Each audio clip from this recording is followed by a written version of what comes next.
Queria que você falasse um pouco, você fala de gerenciamento de risco, de investir no exterior. Queria que você falasse um pouquinho pro pessoal o que que é isso, por que que você acha que eles têm que fazer, dá um panorama geral aqui. Uhum.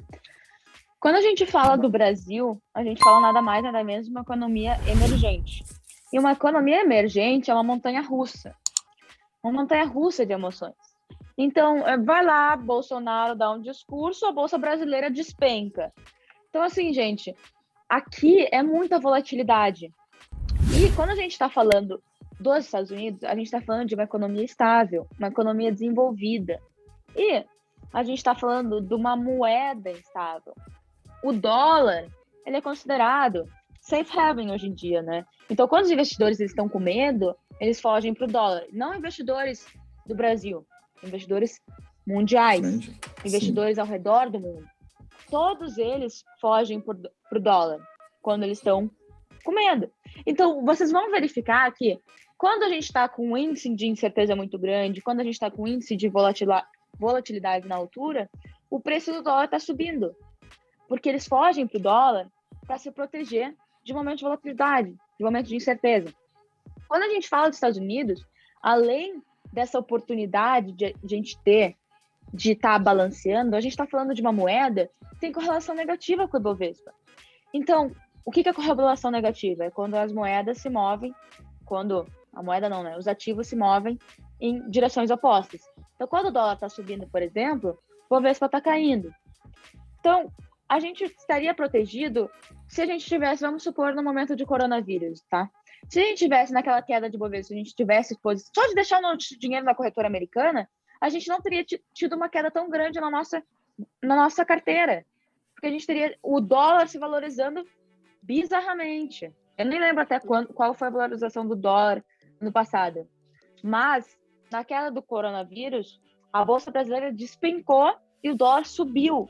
E só de deixar o dinheiro na nossa corretora americana, em dólar, a gente teria aí um balanceamento, a gente não teria caído tanto, porque afinal a queda foi tão grande da Bolsa Bovespa que a gente não teria como ter amenizado. Mas a gente teria um melhor gerenciamento de risco da nossa carteira. Então, quando a gente está falando em investir em dólar, na verdade, o principal benefício, na minha visão, porque existem vários benefícios, mas o principal é o gerenciamento de risco. A gente não está se prendendo a um país que é estável, a uma economia emergente, a uma economia que a gente não sabe o que vai acontecer amanhã. A gente não sabe se Lula vai ser eleito em 2022. A gente não sabe o que vai acontecer. Então, a gente precisa sempre estar se precavendo. A gente não sabia o que aconteceu com o coronavírus, mas se a gente tivesse dólares na carteira, a gente teria um melhor desempenho. Então, quando a gente tem dólar, a gente tem uma estabilidade maior na nossa carteira. E isso é muito importante. Se prender a um país é algo que é um risco desnecessário hoje em dia. Grandes empresários não fazem isso. Ricos não fazem isso. Gente que tem conhecimento sobre o mercado não faz isso porque sabe os riscos que existem. Então, entenda com a trajetória dessas pessoas. Entenda o que essas pessoas fazem. Afinal, se inspirar em pessoas grandes é uma ótima opção, né? Se inspirar em pessoas que erraram, inspirar em pessoas pequenas, acho que não é uma boa porcentagem, não. Não, com certeza, né? O IVVB11, rapidão, o IVVB11 é um grande exemplo, tá? Eu sempre falo dele aqui, que é a minha carteira do Brasil, eu tenho IVVB11, parece meio louco isso, mas eu acho melhor comprar IVVB11 na minha carteira no Brasil. E durante a pandemia, olha que coisa maluca, a Bolsa Brasileira estava caindo muito e o IVVB11 estava subindo. Nossa, mas o S&P 500 estava caindo. Como é que o VVB11 estava subindo? Porque o dólar estava subindo mais do que o S&P 500 estava caindo. Então, isso deu aquela correlação negativa muito louca. E eu realmente não tinha feito com esse intuito, até porque eu não sabia que acontecia a pandemia. Mas naquela hora clicou na minha cabeça. Mas clicou na minha cabeça essa correlação negativa. A gente lê nos livros, a gente aprende, mas na hora que acontece a experiência prática, que você aprende. E aí, quando eu vi aquilo acontecendo, eu falei, caramba, cara.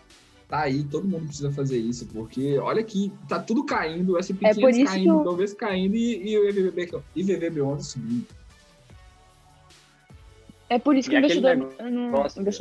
investimento americano, né, se tornou tão famoso depois do corona, porque eles viram o dólar nas alturas. E aquele negócio também, se você não fosse brasileiro, será que você investiria todo o seu patrimônio no Brasil? Eu tenho certeza que Adoro não, essa pergunta. né? Eu adoro quando você faz essa pergunta, Bezão. Adoro quando você faz essa pergunta. Eu tenho certeza que não investiria. Eu acho que essa pergunta tinha que estar na testa de todo mundo. Tinha que estar na testa. Eu adoro essa pergunta, cara. E aí, é que nem aquele meme que você fez recentemente lá no seu Instagram, né, João? O pessoal pergunta, mas por que você não investe aí no exterior, não compra dólar para poder investir na Bolsa Americana? E aí o pessoal fala, pô, mas o dólar tá tão caro, né? O dólar tá tão difícil caro. de comprar dólar agora. E eu falo, cara, olha a Argentina. Olha a Argentina, há poucos anos atrás, vê como que a taxa de câmbio dela estava R$5 há mais de uma década atrás. Hoje está 90. Isso o câmbio oficial. Você vai ver o câmbio real, que não está limitado lá, aquela compra de $200, está estratosfericamente maior. Então, acho que as pessoas têm que colocar a mão na cabeça, ter muito cuidado com o tipo de investimento que faz. E aí, Bruna, o que eu queria te perguntar é sobre justamente a diversificação entre classes de ativos e sobre como fazer um balanceamento de carteira entre classes de ativos. Você percebe uma maneira, que existe uma boa maneira de diversificar alguns percentuais balizadores entre classes de ativos, dependendo do tipo de perfil que cada um tem? Por exemplo, seria interessante, se você tem um perfil mais arrojado, ter pelo menos ali 40%, 40%, 50% em estoques. Tem pelo menos uma métrica, uma orientação para o pessoal ter uma noção do que seria interessante para eles começarem a pensar se aquilo ali se aplica para a carteira, para o caso individual deles? Uhum. Na minha visão, independente do perfil da pessoa, todo mundo tem que ter pelo menos 50% de patrimônio dolarizado. Mas a gente 50%, sabe que essa não, ó. o Corajosa, pessoal corajosa. A eu gente acho sabe pouco, que inclusive. isso é motivo 50, de falar. Deixar 50% no Brasil, eu achei ainda muito. Mas mesmo falando 50%, o pessoal já cai em cima de ti, né? Então, já fala que é louca, já fala que não... Mas, enfim. Então, pelo menos 30% no exterior, todo mundo tem que ter. E quando a gente fala de balanceamento, até uma coisa muito interessante, além da... A gente não sabe se o dólar vai estar 5 ou vai estar 6 no final do ano. Então é sempre bom a gente ter dólar para não arriscar estar 6. E se tiver 5, a gente compra mais. Você vai estar 10, né? Mas sendo menos radical, a gente não sabe se vai estar 5 ou se vai estar 6. Mas quando a gente está falando dessa questão de balanceamento e rentabilidade, tá? Quando a gente investe numa empresa no exterior, a gente tem duas questões. A gente pode ter a valorização do dólar, além da valorização do ativo. Então, a gente tem uma dupla valorização, assim como o IVVB11. Então, quando a gente vê o IVVB11 com uma rentabilidade acima do S&P 500, em teoria, ele na Bolsa Americana, é porque ele já está mostrando para a gente a rentabilidade junta do dólar e do S&P 500. Quando a gente olhar a rentabilidade apenas da nossa corretora lá americana, a gente vai... Porque, por exemplo, aqui, gente, o IVVB11, ele é na corretora brasileira, tá? Então, aqui ele já vai nos dar a rentabilidade junta do dólar e do S&P 500. Quando a gente olhar lá na corretora americana, só vai aparecer pra gente a rentabilidade do S&P 500.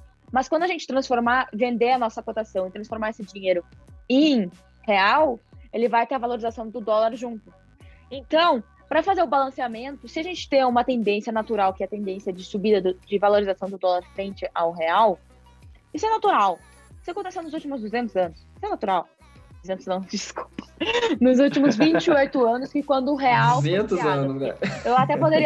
Eu até poderia falar 200 anos, tá? Mas eu não posso falar porque o real não tem nem 200 anos. Só o dólar. Mas com certeza, se existisse, certamente o dólar estaria valorizado em relação ao real. Nos últimos 28 anos, tá? Não, nos últimos 27 anos, desculpa. Nos últimos 27 anos, desde 1994. Então, a gente tem uma valorização dupla.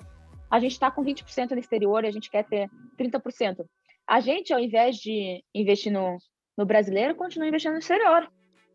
Continua investindo lá, porque provavelmente, se a tendência natural continuar a mesma, e os ativos americanos, tanto quanto os ativos brasileiros, continuarem se valorizando, porque a Bolsa Americana está andando tanto quanto a Bolsa Brasileira. Elas estão andando meio de lado agora, mas ao invés da Bolsa Sim, Americana estar capotando, verdade. que nem a brasileira, a cada discurso de ministro, a cada discurso de Bolsonaro, a Bolsa Americana está atingindo máximas históricas. E o dólar está subindo também. Então, semana passada, se tu já tiver dinheiro em dólar, tu vai ganhando frente à Bolsa Brasileira. Então, balanceie e continua investindo no exterior, até tu atingir o teu percentual desejado. Mas, pô, pelo menos 50% tem que ter aí, né? Mas Gostei assim, ó, disso. tudo bem, a gente tem, assim, vamos supor ali meu tio, tá? Meu tio, minha mãe, meu Dino, que são todos do agro. O arroz é cotado em dólar. Então, indiretamente, já estão expostos ao dólar. Então, a gente tem que Isso é tomar legal. cuidado com isso também. Uhum. Que daí vai estar 80% ao dólar. E tudo bem. Eu acho que 80% também tá ok. Mas, quando a gente fala de Brasil, a gente também tem muitas oportunidades. A gente não pode negligenciar. A gente tem muitas oportunidades no nosso país. A gente tem um potencial muito alto. Se tudo continuar encaminhando como a gente quer que encaminhe, né? A gente tem potencial muito grande. A Bolsa Brasileira está num caminho muito bom. A gente não pode negligenciar isso. Mas a gente sempre tem que tomar cuidado, porque a gente precisa ter dólar. A gente precisa ter dólar. E tudo bem, não quer ter dólar, quer ter só moedas europeias. Pelo menos sai do Brasil, sabe? Pelo menos tem em economias desenvolvidas. Olha quantos ativos tem na Bolsa Americana, cara. Lá na Bolsa Americana, só de tu ter corretora lá, tu tem mais de 6 mil ativos. Só pra tu escolher, fazer o que tu quiser. Tem ativo europeu? Tem.